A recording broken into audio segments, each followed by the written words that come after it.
يا حبيبنا علي شايل الله شايل الله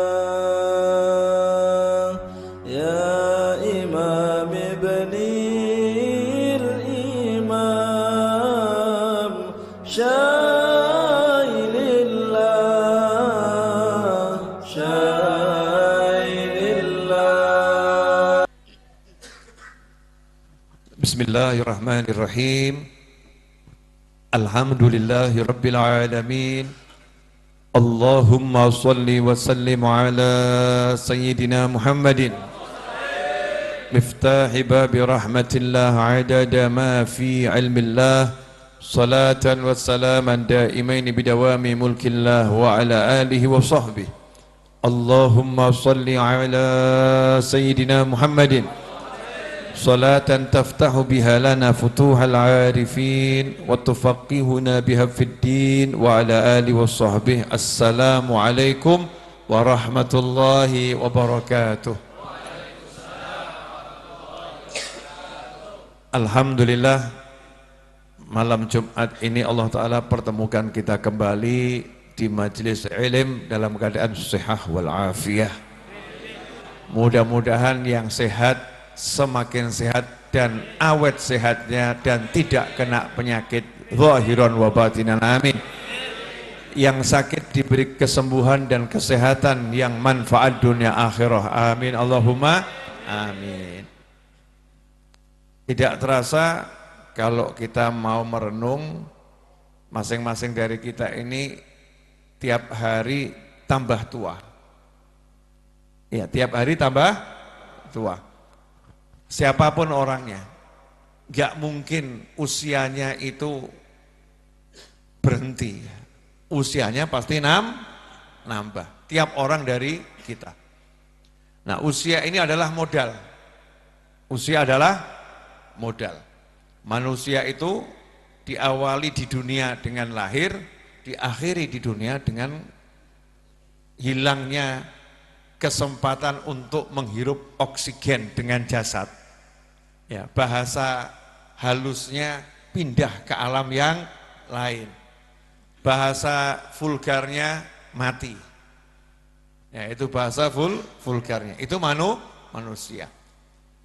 Di antara mulai lahir sampai manusia itu meninggal, di antara, lah itulah yang namanya waktu hidup di dunia.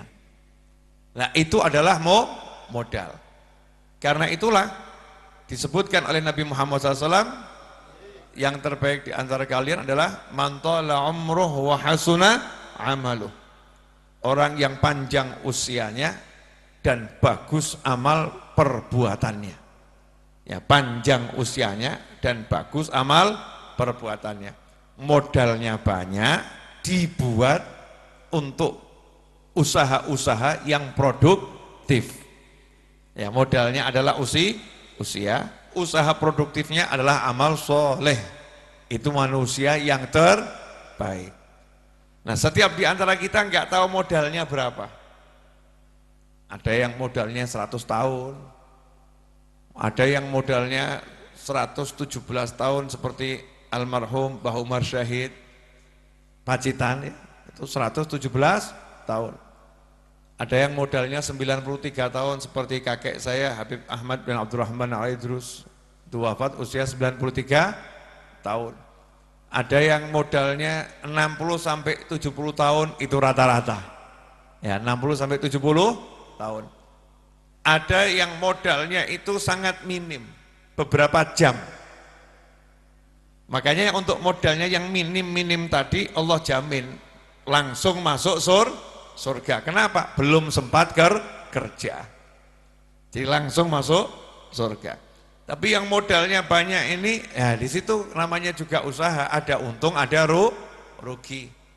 Kalau untungnya lebih banyak, maka tempatnya surga. Kalau ruginya itu lebih banyak daripada untungnya, tekor, minus, ya tidak langsung masuk neraka. diberi yang namanya kesempatan untuk berubah jadi untung. Beb sudah meninggal kok masih punya kesempatan? Ya ini khusus, ya yang di akhirat KTP-nya itu iman sama Allah dan Nabi Muhammad SAW. Nah itu nanti di akhirat dia punya kesempatan untuk berubah. Karena akhirat itu berjenjang. Jenjang yang pertama adalah alam setelah kematian, yaitu alam kubur. Di alam kubur ini berapa lama? Tidak ada yang tahu. Karena alam kubur itu selesai dengan kiamat tiba. Kiamat tiba, alam kubur selesai. Maka pindah kita semua ke alam namanya kebangkitan. Kebangkitan itu kan proses ya proses. Dari kebangkitan kemudian berada di satu alam dan tempat namanya padang mahsyar.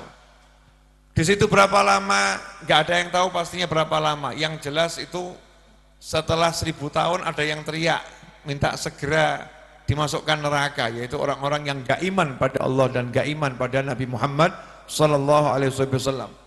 Setelah itu diputuskan namanya hari persidangan, ya, yaumul hisab. Berapa lama itu hari persidangan? Tidak ada yang tahu pastinya.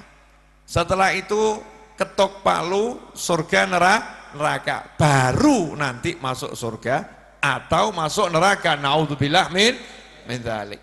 Nah, untuk orang-orang yang beriman selama belum garis finish masuk neraka, walaupun dalam hidupnya itu minus tekor, itu nanti dikubur bisa berubah. Ya, dikubur bisa berubah. Gimana cara berubahnya? Oh, pernah ikut pengajian semacam ini sekali. Sekali aja pernah ikut pengajian semacam ini. Kemudian yang bersangkutan berapa tahun kemudian meninggal dunia. Nah, kok kebetulan ustadz yang di majlis ini doanya, siapapun ya Allah yang dahulu pernah hadir di majlis ini, ampuni dosa-dosanya, kabul, nah, itu dapat ampunan. Nah, bejo atau enggak bejo? Bejo, melu pisan kok katut. Iya, mendaftar sekali keanggotaan seumur hidup.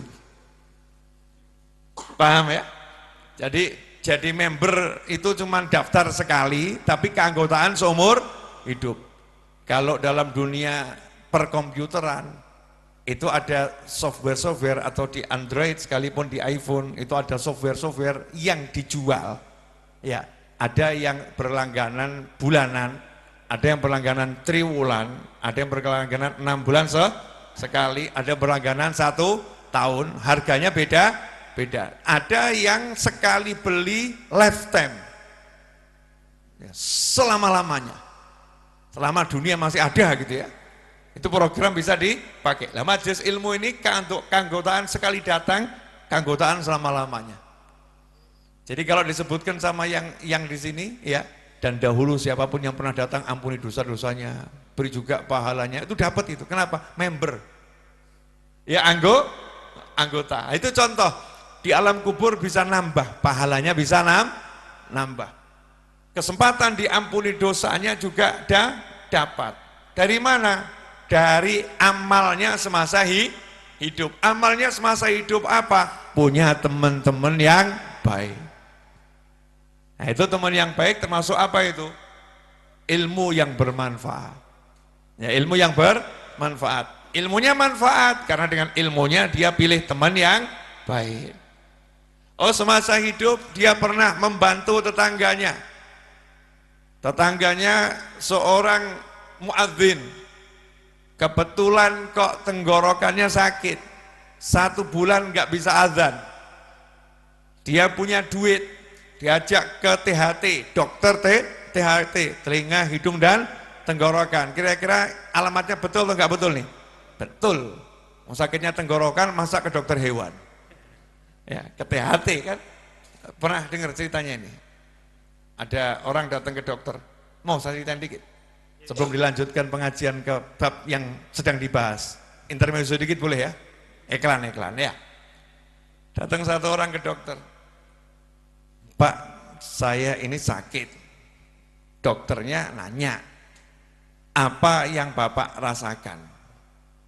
Maka dijawab sama pasien tadi, Lah dokternya bapak atau saya? Loh ya dokternya saya, kata sang dokter. Pasiennya ngomong, ya kalau begitu kasih tahu saya, sakit saya apa? Dokternya jawab, loh saya bisa kasih tahu sakitnya apa kalau bapak menceritakan apa yang bapak rasakan. Maka dijawab sama dokternya, sama pasiennya. Lah kalau bapak dokternya seharusnya tahu apa yang saya rasakan. Mau bapak dokter. Akhirnya dokternya bilang, ya udah, saya rujuk ke dokter satunya saja, teman saya. Tulis, datang ke sana. Begitu dilihat, langsung kaget alamatnya. Loh, kenapa saya disuruh ke sini? Ini kan dokter hewan. Dokter hewan. Dokternya jawab, hanya dokter hewan yang bisa memeriksa pasien tanpa mengeluhkan penyakitnya. Nah, anak kucing, meong, ngeluh, ada. Jadi yang bisa paham hanya dokter hewan. Jadi untuk pasien seperti kamu memang layaknya yang meriksa dokter hewan. Paham? Nah, ini namanya ya segitu ya. Intermezzo. Nah, ini kalau orang sakitnya tenggorokan dibawa ke dokter spesialis telinga, hidung dan tenggorokan itu pas, itu betul. Dibawa ini sama dia, diantarkan ke dokter THT. Dicek, oh ini udah ini. Kasih wedang jahe, sudah enggak usah banyak-banyak obat aneh-aneh ya, wedang jahe. Sama ini tinggal di Semarang, iya. Itu hirup udara yang laut itu kalau pagi itu ya ke pantai, ambil nafas yang panjang ini. Misalnya dokternya gitu ya. Ya, ini cuman kurang piknik aja nih sakitnya. Nah, karena kebanyakan tidur di ruang sempit, kurang oksigen dan lain sebagainya. Mungkin yang paham dokter, kan saya cuman kira terus dikasih vitamin-vitamin tertentu oleh sang dokter. Misalnya ini cuman misal. Pulang setelah 3 hari wadhan di masjid suaranya enak. Lah kok yang nambahkan ini is dead. Yang bawa ke THT meninggal dunia. Sementara hitung-hitungan malaikat kanan dan kiri, amalnya bejatnya jauh lebih banyak daripada amal taatnya, sehingga hasilnya adalah tekor, minus, rugi, dikubur harus mendapatkan siksa. Nah itu kok pas mau disiksa muadzinnya adzan, Allahu Akbar, Allahu Akbar, catatannya sebelah kanan berubah, buleng. Kan itu mulai apa namanya panen ya. Nah ketika dia ngobatkan tenggorokan, cuman dapat pahala berbuat baik pada orang yang sakit tenggorokan. Tapi dia berangkat itu karena ini muadzin. Ya ini muadzin biar bisa adzan lagi. Maka begitu dia dikubur, ketok palu, ternyata pahalanya ini tadi kalah sama dosa. Itu zuhur masuk kuburan. Malaikat siap ngadab ini. Malaikat siap adab karena hasil ketok palu ini harus dihukum. Karena hitung-hitungannya begitu. Lah kok malaikatnya sudah siap-siap masuk waktu asar. Allahu Akbar, Allahu Akbar. Berubah kitab catatan, abot kebajikannya. Malaikat rahmat ngomong sama malaikat adab, batal, adabnya batal. Lu kenapa? Berubah catatannya. Lu kok iso?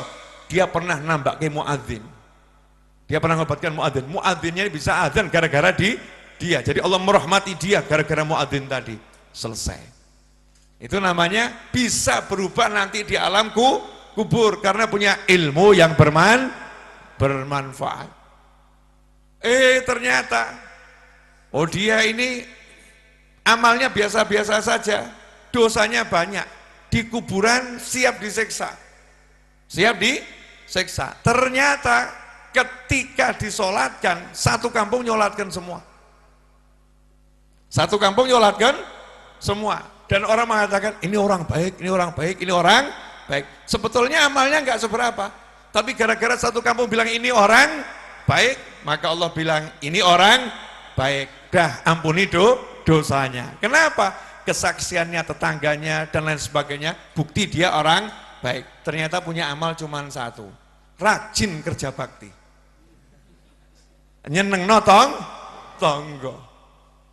Rajin kerja bakti. Lihat sampah tonggonya, saya bantu buangkan. Ini bukan zikir, bukan ngaji, bukan tahajud ya, bukan poso Senin Kemis, poso Daud, bukan poso sebulan 3 hari, bantu buang sampah. Nah, terutama tuh temennya ibu-ibu satu RW itu. Ibu-ibu yang susah buang sampah, dibuangkan sampahnya, Bu, kan saya buangkan gitu. Amalnya cuman itu. Ya amalnya cuman itu. Ternyata begitu beliau ini meninggal dunia, satu kampung nangis, terutama ibu-ibu. Sesuk sapa sing buangno sampah. Suaminya disuruh buangkan sampah, susah. Anaknya susah. Ini yang biasa buangkan sampah. Diampuni sama Allah Ta'ala cuman gara-gara satu amal. Namanya apa? Buang no sampah, nyeneng no tonggo, kerja bakti. Itu bisa berubah di alam kubur, itu bisa berubah. Punya anak bayi, dia meninggal dunia, anaknya ya udah nggak dapat apa-apa dia. Tahun pertama disiksa, tahun kedua disiksa karena dosanya luar biasa, karena semasa hidup memang amalnya kurang, dosanya luar biasa. Tahun ketiga siksa dihentikan. Siksa dihentikan, diganti nikmat kubur, catatan berubah. Malaikat yang biasanya nyeksa nanya, ini kok catatannya bisa berubah? Kenapa? Anaknya yang umur 3 tahun hari ini belajar ngaji. Hari ini belajar ngaji. Anaknya sudah bisa ngomong Allah, Allah, Allah, Allah, Allah, la ilaha illallah. Anaknya bisa ngucap gitu. Pahalanya masuk dalam catatan bapak dan ibunya. Bapaknya beleng, pahala la ilaha illallah sekali, dosanya dihapus semua, berubah di alam kubur. Nah, karena masing-masing kita ini gak ngerti modalnya berapa, maka yang pinter-pinter ya persiapan punya tabungan model begitu. Ya punya tabungan model begitu, cari teman yang baik. Berbuat baik sama siapapun. Cari ilmu biar ilmunya manfaat. Kalau punya duit dikit-dikit ikut bantu ya orang yang susah, siapapun itu orangnya, siapapun itu orang yang selama tidak dalam maksiat bentuk yang dia bantukan. Siapa tahu gara-gara itu nanti dia masuk surga, nggak jadi masuk neraka. Seperti kisahnya ada satu orang di zaman Nabi Muhammad SAW, seorang pembantu. Ya, pembantu ini kata malaikat Jibril alaihissalam, pembantu ini akan masuk neraka. Gak lama kemudian malaikat Jibril datang lagi mengatakan, ini pembantu ini adalah penghuni surga. Maka Nabi bertanya SAW, kok bisa tadi dibilang calon neraka, sekarang penghuni surga? Dijawab, ya karena tadi dia ke pasar, dia punya sebutir kurma. Sebutir kurma ini dia makan, tinggal separuh. Yang separuh baru mau dimakan, ada orang yang minta. Akhirnya dia sedekahkan kepada orang yang minta tadi dan kelaparan tadi, separuh kurma. Gara-gara separuh kurma ini Allah ampuni semua dosanya. Ittaqun nar walau bisyikki tamrah, itu hadisnya begitu. Kama qala sallallahu. Selamatkan dirimu dari siksa api neraka meskipun cuman sedekah separuh kurma. Makanya jangan pernah berhenti berbuat baik walaupun banyak orang yang ngomongi macam-macam. Ya ngomongi macam-macam, jangan pernah berhenti berbuat baik, karena setiap kebaikan yang kita tanam itu hasilnya untuk diri kita sendiri. In ahsantum ahsantum li anfusikum. Kalau kalian berbuat baik, kata Allah Ta'ala, kalian berbuat baik itu untuk diri kalian sendiri, bukan untuk orang lain yang kita baikin, bukan, tapi untuk diri kita sendiri. Saya nggak tahu modal saya berapa, harapannya ya 1000 tahun, harapannya sehat wal afiah. Tapi manusia ini kan nggak ngerti modalnya berapa, maka cari sebanyak mungkin yang kira-kira nanti kalau udah kita pindah ke kuburan, sudah kita nggak bisa amal lagi, pahalanya jalan terus, ada yang ngirimi terus. Oh itu loh yang biasa dulu Masya Allah baca qasidah, ini setelah 100 tahun ya, ini baca qasidah di depan, kalau udah saya terangkan begini kan yang ratap juga ya, aku yang mau qasidah ya, yang baca qasidah. Oh ini dulu yang ceramah aku, yang ceramah saya setelah 100 tahun ya, yang baca qasidah meninggal, yang ceramah meninggal. Nah, kok ada di antara ini yang umurnya 150 tahun, tua gitu kan ya. Oh itu dulu tuh Itu Habib Novel pernah ceramah di sini, mengajarkan begini. Itu ngomong seperti itu langsung pahala saya di kuburan nambah, klunding. Ya, masuk. Wah itu loh dulu diajak bareng-bareng sama munsyidnya, suaranya merdu. Saya langsung kelingan Kanjeng Nabi Muhammad SAW.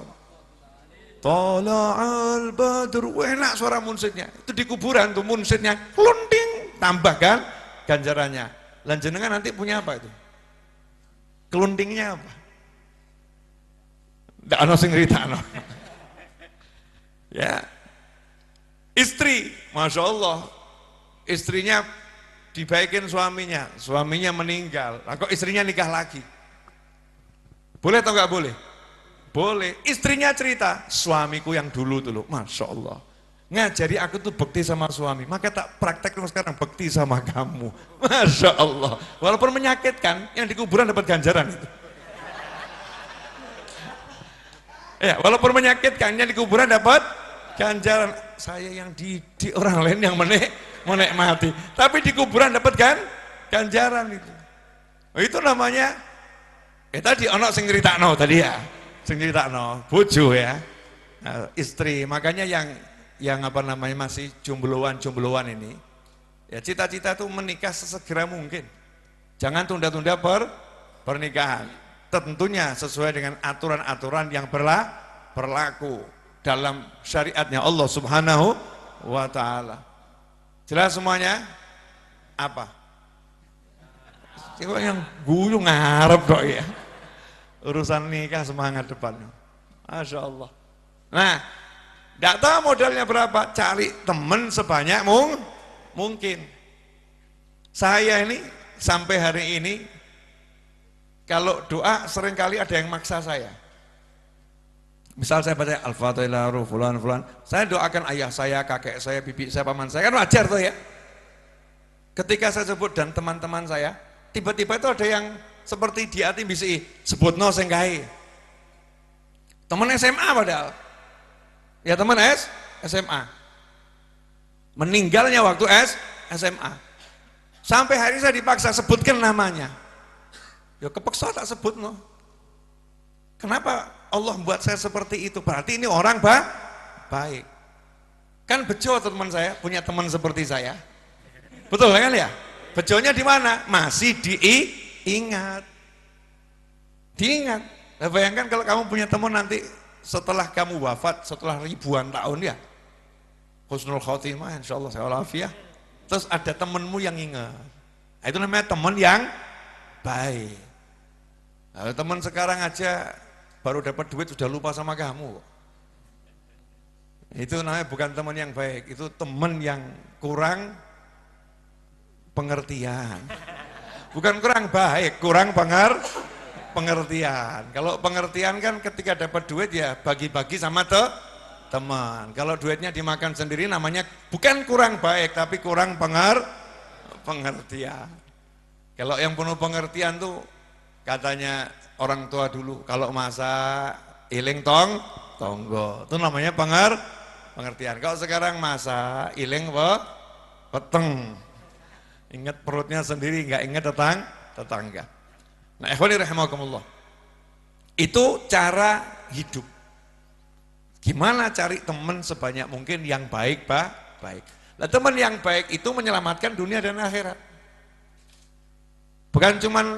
Bukan akhirat saja gitu ya, akhirat tuh masya Allah, tapi bukan akhirat saja, dunia juga selamat. Karena teman yang baik itu akan mikirkan, ini kira-kira gajinya dia cukup enggak ya? Oh, kalau gajinya enggak cukup, nih terus gimana nasib anak istrinya, sekolahnya anaknya gimana? Itu teman yang baik itu mikir sampai segitu. Nah, coba cek tuh, dia berapa tuh SPP anaknya, bleng, dicarikan ke teman-temannya ya, tak ewangi. Tapi jangan sampai beliau tahu kalau kalian bantu ya, kumpulnya duit ini. Rampung kemudian kok dibereskan, berangkat ke sekolahan, membayar SPP, sudah dibayar Pak sampai lulus. Padahal sekolahnya 6 tahun SD. Sampai lulus, siapa yang bayar? Mohon maaf Pak, ini data tidak boleh diungkap. Data nggak boleh diungkap. Oh, senang atau nggak senang itu? Senang. Itu teman yang baik itu akan mikir sampai segitu. Beneran ini, ya mikir sampai segitu. Kalau teman yang biasa-biasa, jangankan kok SPP anak kita, ya dia lagi makan aja menghindar, jangan sampai ketahuan kalau lagi makan. Bukan ngajak-ajak, jangan sampai tahu kalau lagi makan. Karena kalau tahu nanti nggak bisa nolak. Paham nggak? Paham? Ini korban atau pelaku? Kadang-kadang syaitan itu memang goda. Tapi kalau teman yang baik, mau makan sendiri nggak bisa. Mau gini, langsung kelingan. Ini dia di kos-kosan udah makan belum? Bro, ya, yuk makan malam, pesta, sego kucing sak bungkus. Walaupun nasi kucing sebungkus, tapi inget toh, teman itu teman yang baik. Dunianya diingat, akhiratnya diingat. Makanya para kiai, para habaib, para masyayikh, para ulama itu kan kalau sama santri-santrinya kan Masya Allah. Di pesantren itu coba Pak Yai itu. Pak Yai itu punya rumah, punya kamar mandi. Di belakangnya sungai. Nanya saya, apa santrinya suruh mandi di sungai? Enggak. Dipikirkan, jangan sampai santri saya susah. Buat kamar mandi, satu tambah satu lagi, tambah satu lagi, tambah satu lagi. Biar apa?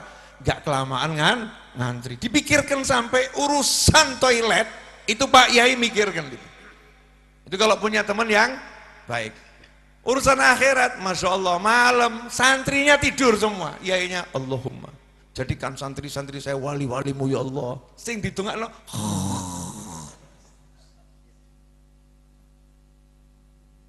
Ya Allah, ampuni dosa semua santri-santri saya dan orang tuanya. Bejo itu bapak ibunya, karena punya teman yang baik. Nah, kalau kita nggak pengen ruwet hidup dunia akhirat, itu caranya gitu. Cari teman yang baik, cari kumpulan yang baik. Nah, terus saran saya kan umur hijriahnya 50, masainya 49. Artinya saya kan udah hidup cukup lama dan masih pengen hidup yang sangatlah lama dan tidak mungkin selama-lamanya. Sadar di diri, ma'lutuful afiyah sallallahu jamal wa ridwal inayah. Hal-hal yang buat hidup gak enak itu kebanyakan mikir. Teringat nasihat almarhum Kiai Abdurrahman Wahid. Siapa beliau? Gus Dur. Ya, Gus Dur tuh ngasih nasihat cukup bagus. Mungkin jenengan gak menangi Gus Dur ya. Ya, saya menangi. Walaupun lewat televisi, kan belum pernah ketemu langsung. Presiden saya. Gus Dur kan presiden saya, kiai saya dan presiden saya. Masa rakyatnya gak kenal kiainya, santri gak kenal kiainya, gak kenal presidennya, kan gak mungkin. Itu Gus Dur pernah ngomong begini, bil makna ya. Nanti cari di YouTube ada itu, insya Allah ketemu. Jangan cari di TikTok. Ya, terlampau rame ya, terlampau rame. Kalau YouTube kan agak sepi, cari di YouTube. Nah, di YouTube itu saya nggak pakai TikTok tuh, walaupun ada akun TikTok saya tak hapus semua tuh TikTok. Garai mumet. Ya, terlampau ruwet. Saya suka yang sepi tapi rame. Nah, tapi bebas dengan mau TikTok boleh, yang penting sing halal, ojo sing haram. Ini kan saya bicara diri saya sendiri. Lanjut. Ya. Gus Dur ya Gus Dur. Rahimahullah. Beliau itu bilang, masalah itu ada dua. Berubah suara ya. Satu, masalah yang bisa kamu selesaikan. Nah, kalau masalah yang bisa kamu selesaikan, ya udah, nggak usah kamu pikir, kamu bisa selesaikan kok. Ngapain dipikir? Yang kedua, masalah yang tidak bisa kamu selesaikan. Udah tahu tidak bisa kamu selesaikan, kok kamu pikir? Paham? Ini hanya orang-orang yang dong loh yang nggak paham. Kalau yang model nggak dong ya nggak paham. Ulangi boleh? Masalah itu ada dua. Yang pertama, masalah yang bisa kamu selesaikan. Kalau masalah bisa kamu selesaikan, kok kamu pikir? Ya nggak usah, wong kamu bisa selesaikan. Yang kedua, masalah yang tidak bisa kamu selesaikan. Nah kamu udah tahu, kamu nggak bisa selesaikan, kok kamu pikir, kan ya aneh. Gitu aja kok repot. Simple. Nah sekarang ini hidup, ya, lihat yang buat pikiran ruwet. Oh sudah jelas kalau dilihat pikirannya ruwet, kok dilihat, aneh atau enggak aneh? Aneh. Yang enggak enak, singkirkan. Tapi nggak mungkin hidup ketemu yang nggak ketemu yang nggak enak. Terkhusus nih kalau para ulama, ya para guru, ya guru itu akan berhadapan dengan yang nggak enak, tapi harus berinteraksi dengan yang nggak enak. Contoh, ketemu orang pengen belajar sholat, tapi orangnya masih suka mendem, suka mabuk. Bagus atau nggak bagus nih? Bagus, mau belajar sholat, tapi masih suka mabuk. Coba kalau para ulama kemudian nolak, akhirnya belajar sholatnya ke siapa ini? Ke orang yang nggak punya ilmu, akhirnya tambah nggak waras. Padahal ini orang baik ini, pengen belajar, namanya orang baik, cuman punya satu kelemahan, belum bisa meninggalkan miras. Itu dosa, yang mabuk pun tahu itu dosa, tapi pengen belajar. Maka muncul kalimat, dadi wong kok gak gelem nyeboki. Ya dadi wong kok gak gelem nyeboki. Dadi bapak mbok ya kudu wani nyeboki anak. Betul ya? Oh, namanya orang tua kan kalau sayang sama anaknya ya harus siap kena yang kotor, tapi untuk membersihkan anak. Nah, kalau kita jadi dai dakwah, ya memang akan berhadapan dengan yang nggak enak dalam rangka ngobati, ngobati. Kalau itu tetap kamu harus hadapi. Tapi ini yang bukan itu yang saya maksud. Yang saya maksud ini loh, sudah jelas nggak enak kok ditonton. Contoh, ini sering ini, berita kecelakaan. Berita kecelakaan, korbannya mohon maaf, tewas di tempat. Terus difoto, disyuting, diupload. Terus kamu lihat, ya Allah. Saya mau nanya, ini pinter apa rodok? Setelah itu sambat sama suaminya, waduh, ora kolu, saya gak bisa makan seharian. Kenapa? Tontonan. Tambah arep nularno. Tontonan. Suaminya tontonan. Habis itu dua-duanya nggak bisa tidur. Kenapa? Cek gelingan dik. Podo. Saya mau nanya, ini ruwet atau enggak ruwet? Ruwet. Yang nyari siapa? Dirinya sendiri. Tahu nggak enak kok dilihat. Nggak usah dilihat. Utang. Nah ini contoh ini. Ngeleng-ngeleng utang, enak nggak? Nggak enak. Yang enak tuh ngapain? Bayar utang. Bayar tuh enak. Tapi kalau ngiling-ngiling utang nggak enak. Maka hutang tuh jangan diiling-iling, tapi dibayar. Iling-iling buat pusing. Nah bayarnya pakai apa? Nah, gitu ya. Bayarnya pakai apa? Udah tahu nggak punya duit kok mikir bayar pakai apa? Ya bayar pakai duit. Nah kalau nggak punya duit terus gimana? Ya minta. Nah kalau minta belum dapat gimana? Ya wis. Namanya juga belum dapat. Ya minta. Belum dapat ya minta. Belum dapat ya minta. Nanti lama-lama dapat. Gak mungkin tidak. Baru sekali minta Allahumma. Kok orang kabul ya? Ya Allah, kamu ngomong sama istrimu, dek kopi, ya bentar, dek kopi, ya bentar, dek kopi, ya bentar. Kamu nggak ngomong, kok ora jadi kopi nih ya? Kamu tahu istrimu lagi senang mendengarkan panggilanmu, dek kopi, ya bentar, dek kopi, ya bentar. Mbok parani, mbok pijeti, kopi ya di, iya di lo. maksudnya sang istri lagi suka dirayu, paham? Jadi kalau kamu doa kok rasanya panjang belum kabul, kabul, Allah seneng sama kalimat-kalimatmu, lanjutkan Allahumma ya karim ya dzal jalali wal ikram, Allahumma, tambahan terus. Kok semakin tampak semakin jauh belum kelihatan hasil seperti yang diinginkan, gaspol tungone tambah, orang terus tambah laporan orang hasil, tungone kurang ajib. Masya Allah, tungone kurang ajib. Oh, Tuhannya Allah Ta'ala kok. Allah tuh cukup kamu panggil Allahumma, lebih, selesai sebetulnya. Ya, tapi Allah senang kalau kamu tambahin macam-macam. Allahumma ya karim, ya rahman, ya rahim, ya asmaul husna, bacaan semua, tambah isim tuduror ya, tambah khutmul Quran, Yasin 41 kali, Allah senang. Allah akan bilang sama malaikat, yang itu tunda dulu pengabulannya. Kenapa? Saya suka itu. Masya Allah. Lanjutkan, nanti sekali kasih langsung kaget kamu. Wah, jaluknya 10 kok itu 300 gitu ya. Paham? Iya. Saya pernah datang ke tempatnya seorang ulama ini. Tidak usah saya sebutkan namanya ya.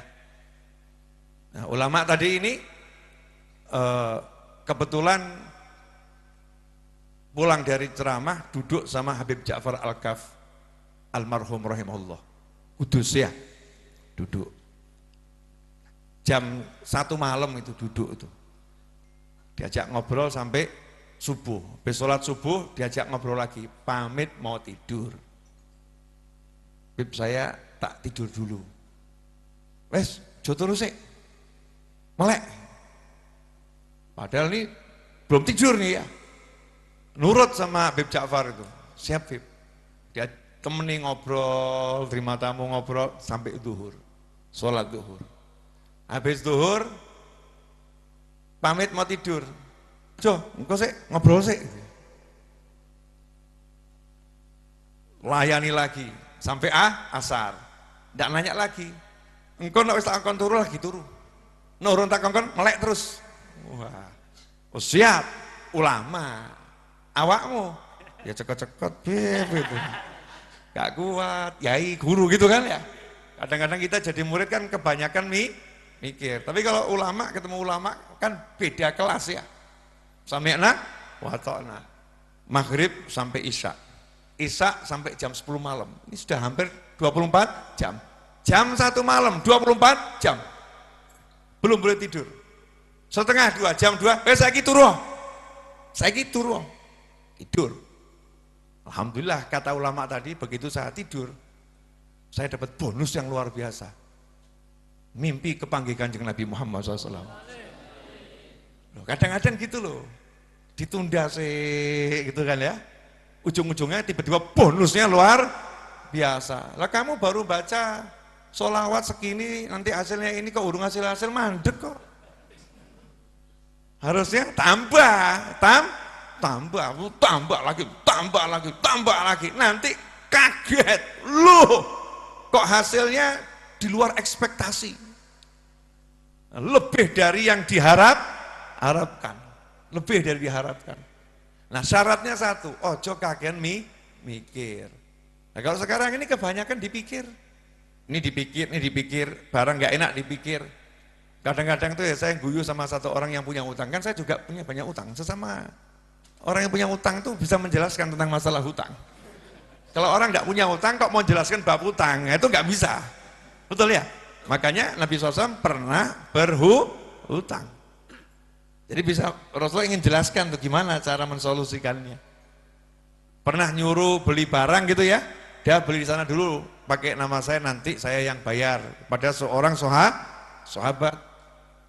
Ketika Nabi SAW meninggal dunia, itu kan jubah besinya juga masih digadaikan pada seseorang dengan gadai syar'i.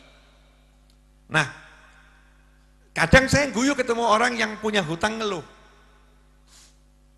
Beb, hutang saya banyak, tak batin, aku lu ya akeh. Hutang saya banyak, pusing. Kapan hidup kok begini, pusing. Banyak sekali orang punya hutang banyak sekali orang punya hutang banyak, tidak sebanyak hutangnya orang lain, tapi pusingnya luar biasa. Nah yang satu, ya saya ini, hutang juga banyak, didatangi orang yang hutangnya banyak. Cuman bedanya, dia pusing, saya ngakak.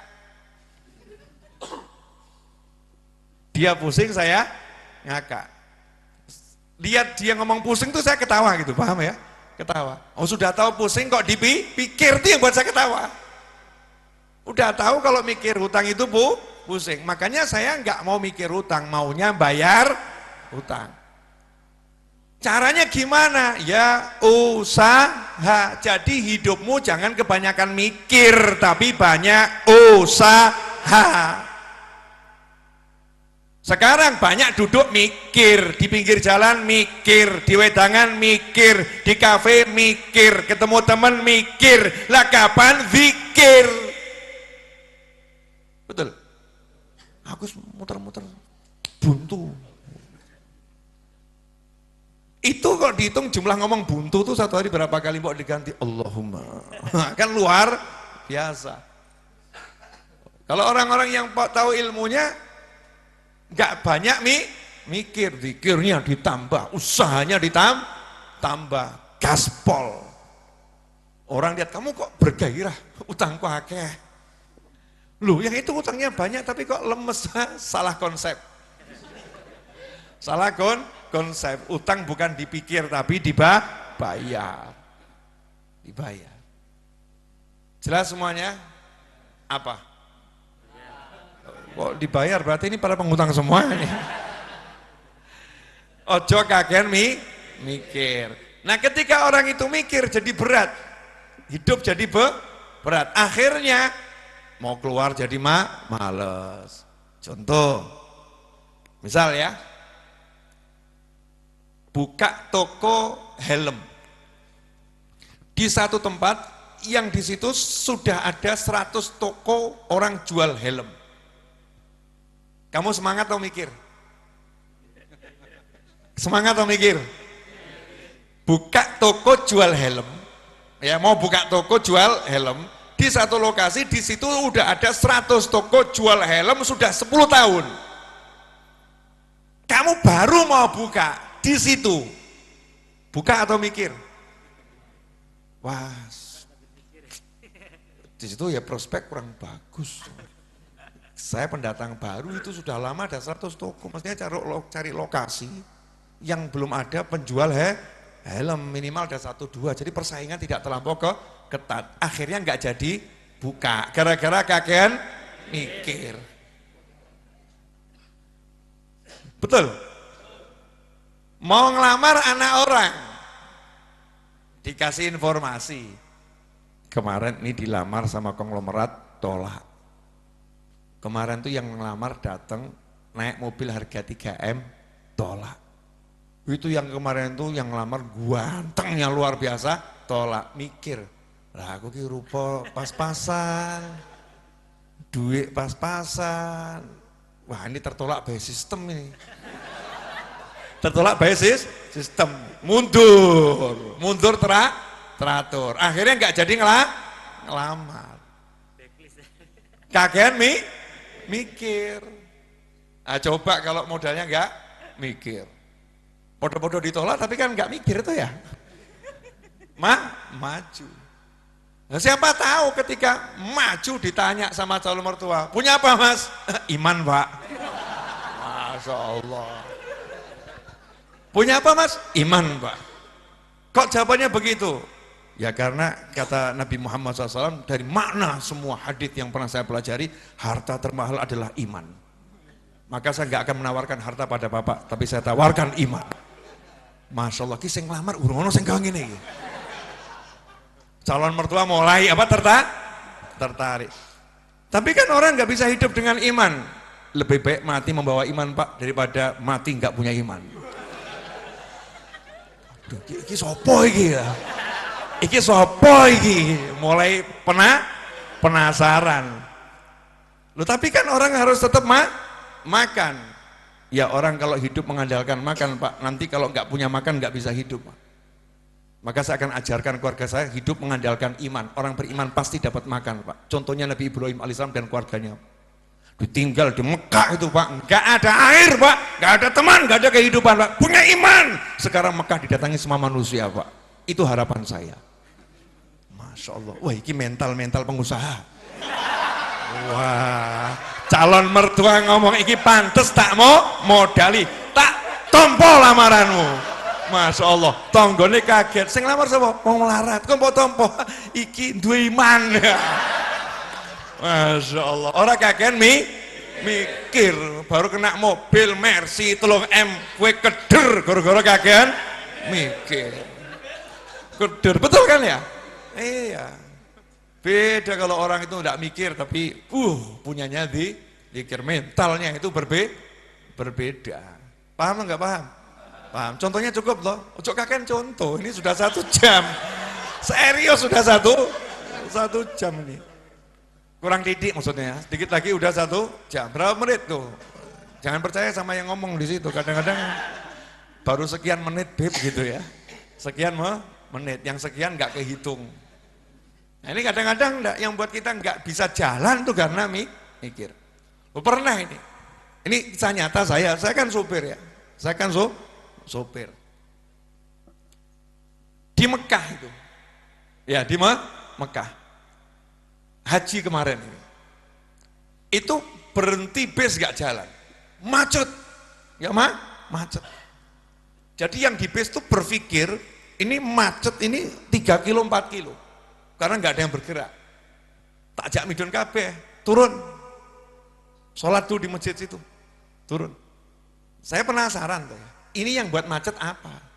Tak inguk jalan baru 10 langkah ngakak saya. Kenapa? Ternyata itu cuma ada 1 bis yang berhenti, depannya kotong blong gitu ya. Depannya kotong blong. Jadi macet itu bukan 1 kilo 2 kilo. Ternyata cuma ada bis berhenti. Loh, saya nanya, loh kenapa ini kok bisnya nggak disuruh minggir? Ditinggal sama sopirnya. Ditinggal sama sopirnya. Loh kenapa ditinggal sama sopirnya? Sopirnya nggak berani geser. Kenapa? Bisnya baru disenggol. Nanti kalau digeser asuransi nggak jalan. Karena itu harus diukur sama polisi. Nanti dia dipecat sama bosnya. Lebih baik dia minggir dan macet daripada dipecat sama bosnya. Jadi supir bis nggak kakean mikir. Ya kan dia nggak kan mikir. Selesai. Saya ngarep sholat dan mandek podo sholat gitu aja kok repot. Turun baru sebentar, nggak lama, tidaklah lama, itu jangan macetnya lama. Kalau tahu kan turun dari tadi kan enak ya. Nah, tapi karena banyak mikir, ini macet panjang karena bla bla bla, akhirnya capek sendiri. Saya berangkat dakwah mau ke Banyuwangi waktu itu atau Probolinggo ya, waktu itu lihat GPS. Makanya jangan bergantung sama GPS. Saya pernah jadi korbannya, sering. Lihat GPS. GPS itu kan ada kuning, ya, merah, satu lagi biru. Biru lancar gitu kan. Itu tak lihat di depan, belok ke kiri, merah, sekian puluh kilo. Perkiraan estimasi tiba itu ada mundur 4 jam. Teman saya ngomong, gimana Bib? Putar balik. Telepon panitia batal kan. Saya itu juga kan mikir. Menggok sih lagi dipikir. Ya lurus belok dulu baru dipikir. Siapa tahu GPS-nya keliru. Enggak Bib, 2 HP 3 HP podo kabeh. Merah. Maju belok kiri, kotong.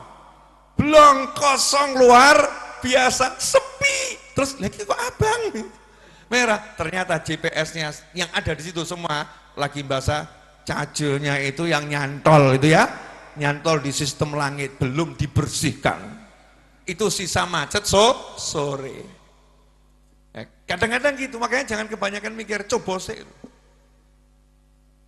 Saya suruh teman saya telepon ke toko bangunan. Ini contoh ya. Suruh ngirim. Teman saya bilang nggak bisa Bib. Itu nggak bisa dikirim karena terlalu banyak pemesanan. Tak kono kon ngirim. Ngomong nggak bisa Bib. Itu sudah banyak yang memesan, biasanya kita ambil. Tilpunan ngomong kon ngirim. Tidak bisa, Beb. Tetap ngono gitu ya. Artinya dalam pikirannya, berdasarkan pengalamannya, tidak bisa. Lawang saya ini belajar banyak dari Kiai Haji Abdurrahman Wahid, ojo kagen mikir. Telepon. Dia ngomong, teman saya, Mbak bisa dikirim. Oh enggak bisa Pak, karena pengiriman kami lagi padat. Ini dia lagi ngomong nih, tak pinjem handphonenya. Sebentar, aku sih ngomong. Kalau menurut jenengan kan surah mungkin tuh ya, lagi ngomong kok ya. Nah, saya kan orang gelem mikir, aku pengen ngomong ya ngomong, orang kakean mikir, karep ngomong kakean mikir, jadi rasido ngomong. Ambil handphonenya. Siang, dengan siapa saya bicara? Dengan Fulan. Oke Mas Fulan, nama saya Novel. Minta tolong ya Mas, dikirim sekarang. Oh iya Pak, terima kasih Mas. Nah, teman saya kaget. Kok Beb mau ngirim, tadi kan saya ngomong katanya enggak bisa. Nada bicaramu nada bicara orang kebanyakan mikir. Nada bicara saya nada bicara orang yang enggak pakai mikir. Nada bicara orang kebanyakan mikir biasanya karyawan. Nada bicara orang enggak banyak mikir biasanya bos. Jadi dia paham yang lagi bicara sama dia bos. Jadi dia takut maka dikirim. Padahal ya bodoh-bodoh karyawan gitu loh ya. Cuman kan beda tugas, betul kan ya? Saya kan karyawan ngurusi santri, aku lah batur santri. Bos saya adalah para santri. Santri itu kan ngomong, makan siangnya belum disiapkan. Oh siap. Makan malamnya belum disiapkan. Oh siap. Yang tugas nyiapin siapa? Saya. Kan begitu.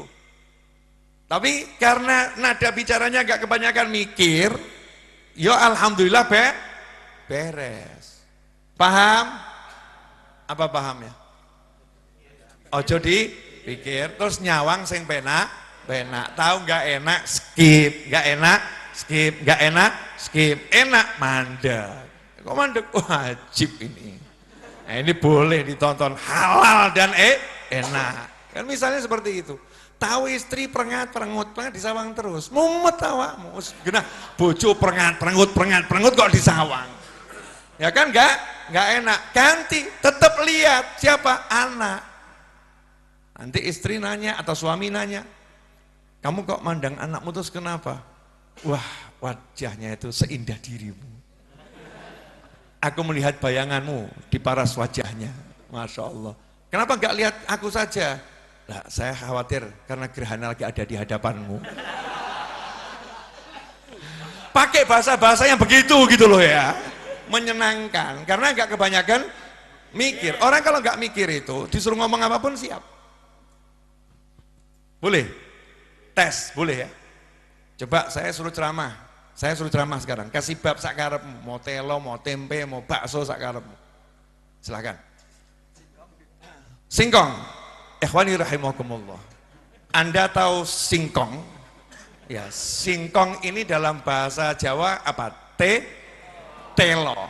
Ya, telo ini sebetulnya adalah suatu produk dari Rabbul Alamin.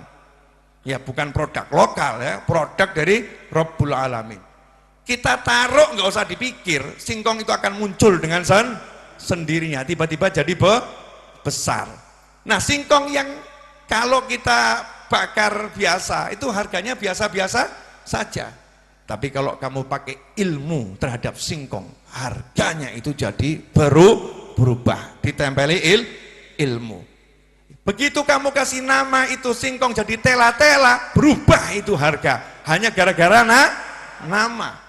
Begitu singkong itu masuk ke dalam mall, ya, dia ganti pakaian, berubah itu harga. Maka nama dan pakaian menentukan hargamu, saudara-saudara. Karena itulah Allah lewat lisan Nabi Muhammad SAW menyatakan, Innallaha jamil yuhibbul jamal. Allah maha indah, menyukai keindahan. Kalau kamu pengen hargamu itu naik, maka indahkan dirimu. Makanya saya pakai selendang ini biar harga saya naik, saudara-saudara. Masya Allah. Ini ilmu saya pelajari dari singkong yang berubah menjadi Stella dan nama lain yang ada banyak di pasaran. Silakan yang lain. Ojo kakean mikir. Musuh ceramah, silakan ceramah di kampung ini sudah mondok 5 tahun. Ustadznya yang di masjid berhalangan datang. Santri suruh ceramah, oh nggak bisa. Nggak bisa. Kakean mikir, tinggal megang Bapak Ibu sekalian, mugi-mugi sehat sedanten. Amin. Alhamdulillah. Yang belum menikah seperti saya, semoga segera menikah. Amin. Semoga ada calon mertua di sini. Amin. Wassalamualaikum warahmatullahi wabarakatuh. Selesai. Yang dengar senang, panitia bahagia, sak masjid ya kan. Wah kita bakat, gitu kan ya. Kita bakat. Mohon maaf, saya baru pertama kali ini ceramah. Jadi kalau banyak kesalahan ya harap dimaklumi. Kalau tuman ya besok bisa disuruh ceramah lagi. Itu mentalnya santri. Ojo kakean mikir. Mau kerja, itu anak-anak kecil tuh banyak mikir enggak? Enggak. Mau lari-lari, gelundung ya dirasakno. Nangis ya dibengokno, betul kan ya? Wah, wah. Bapak Imron, ini apa? Ini ya jatuh. Wah, bar kuwi ngakak.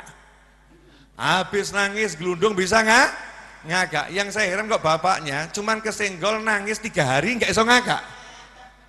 Anaknya gelundung itu ya, nangis sebentar bisa ngakak. Lah kok bapaknya kesenggol titik ya, nangis 3 hari, setelah itu nggak bisa ngakak. Kamu kenapa? Sakit hatiku. Sing disenggol hati ini lho kok loro niki sesasi. Lho anak iki sing disenggol genah balung ki loro gitu ya. Diluk iso ngakak. Lho bapake kesenggol hati kan gak ono wujude. Ruh zahirnya enggak kelihatan kok keloro-loro. Sakit kemulan, selimutan, tidak jelas ya, tidak jelas. Ikhwani rahimakumullah, alhamdulillah tuh udah nambah 11 menit dari tadi saya ngomong itu ya, itu udah nambah 11 menit. Tambah dikit lagi boleh? Satu tema lagi, apa terserah, kasih bahan monggo. Suruh milih tema aja, mikir kok. Baru dites begitu aja mikir piye awakmu gitu. Itu ya. Nah, coba Dek, saya suruh sama bapak-bapak. Sungkan kok, ini bukan mikir, sungkan ya. Monggo Mas, nopo? Anak, wah Masya Allah. Harta termahal bagi seorang ayah dan ibu adalah anak. Maka ketika engkau punya anak dan engkau tidak punya dunia, katakan pada anakmu, nak, walaupun dunia meninggalkanku, aku tetap bahagia karena ada engkau di sisiku.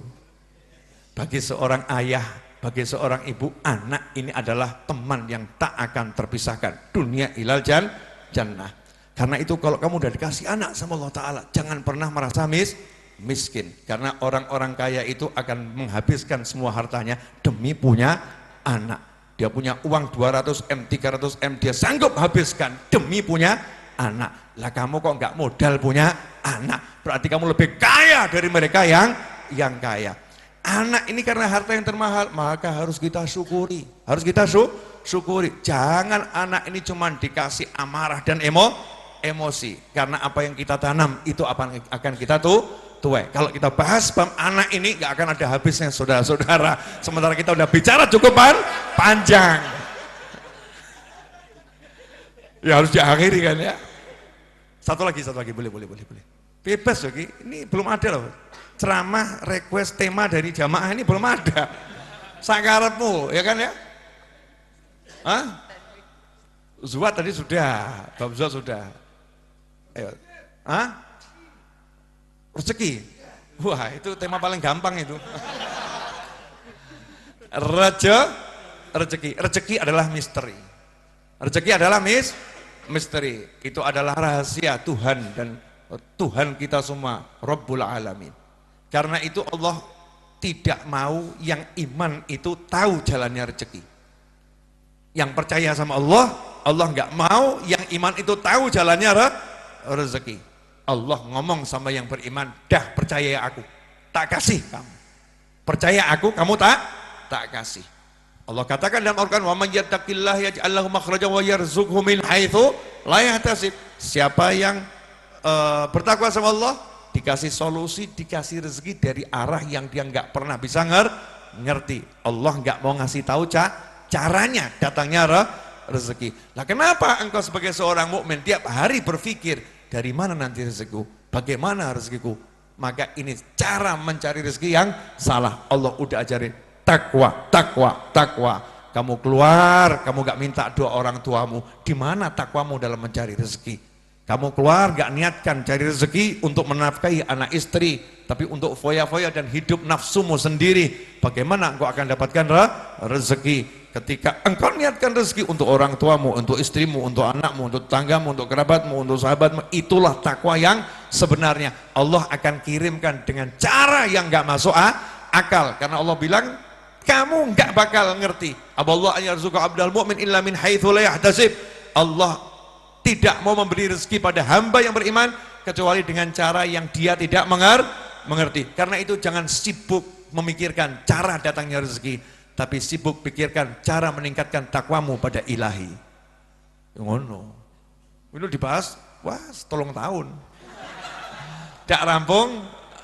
Yang pengen saya sampaikan, jadi akhir zaman ini banyak orang rusak hidupnya gara-gara lihat yang gak enak. Jadi yang gak enak gak usah dilihat, skip. Omongan gak enak, skip. Pandangan gak enak, skip. Aroma gak enak, nyingkir. Wah, dibahas, yang buntut siapa ya? Aneh toh, buntut siapa ya? Wah, batang ambune, buntut siapa? Kan geblek ini. Kalau tahu ada aroma nggak enak, jangan teriak-teriak siapa, kamu nyingkir atau kamu ambil parfum semprotkan, selesai masalah. Ngerti gak enak apa diindus? Aneh atau gak aneh? Aneh. Itulah kita manusia yang belum ngerti ilmu ojo mikir. Kalau udah ilmunya ojo mikir, hidup itu ringannya luar biasa. Fokus sama takwa, dzikir, takwa, dzikir, takwa, dzikir. Ini kalau mau saya teruskan, masya Allah ini jam terus berjalan. Ya, jam terus berjalan. Sementara perut sudah kelaparan. Maka kita harus pikirkan nasib-nasib yang begini harus dipikirkan. Namanya takwa. Takwa. Bagaimana melayani tamu-tamu yang ngaji dan menyenangkan tuan rumah yang sudah menyiapkan sajian. Kalau terlampau lama nanti sajiannya dingin, kurang enak dirasakan. Kasihan istri yang udah memasakkan. Inilah alasan untuk mengakhiri pengajian, saudara-saudara. Loh iya, memang harus landingnya bagus gitu kan. Landingnya harus bagus, soft landing gitu. Jelas? Apa? Makan ya. Mau mikir. Nah, ini kan mau maulid Nabi bentar lagi SAW. Kemis malam Jumat depan kan maulid Nabi, masuk bulan Rabiul Awal. Ya ayo niatkan belajar tentang Nabi SAW. Yang gampang-gampang dulu, orang tuanya Rasulullah siapa, ya anak-anaknya siapa, istri-istrinya siapa, mertuanya siapa, keluarga Nabi ya, kemudian sahabat-sahabat utamanya siapa, pelajari itu namanya hidupnya.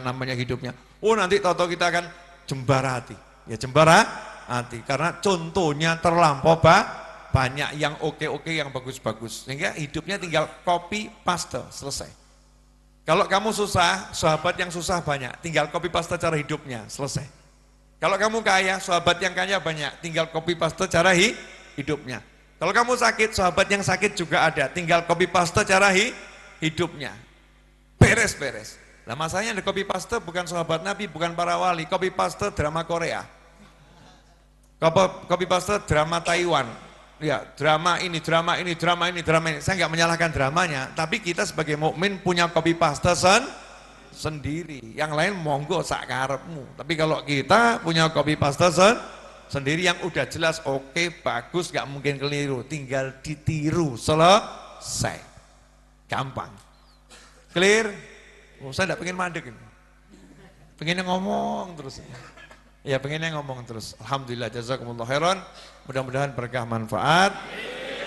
Jangan lupa niatkan usahamu apapun, mau dakwah, mau ceramah, mau ngaji, mau jadi munsyid, mau jadi muadzin, mau jadi konglomerat, mau jadi pengusaha, niatkan untuk senangkan orang tua kita masing-masing dunia, akhirah, dan menyenangkan keluarga kita, pasangan kita, anak keturunan kita, sahabat kita dunia, akhirah. Nanti pahalanya akan jadi unlimited, luar biasa. Asyraqal badru alaina waqtafa badru tamami mithla husni ma ra'ayna fil iraqin wa syami. Rabbi faj'al mujtama'na ghayatu husnul khitami wa'tina ma qad sa'alna min atayakal jisami wa karimil arwah minna biliqa khairil anami wa blighil muhtara anna min salatin wa salami walhamdulillahi rabbil alamin wa sallallahu alaihi wasallam Muhammadin wa alihi wasallam wal afu minkum. Wassalamu alaikum warahmatullahi wabarakatuh.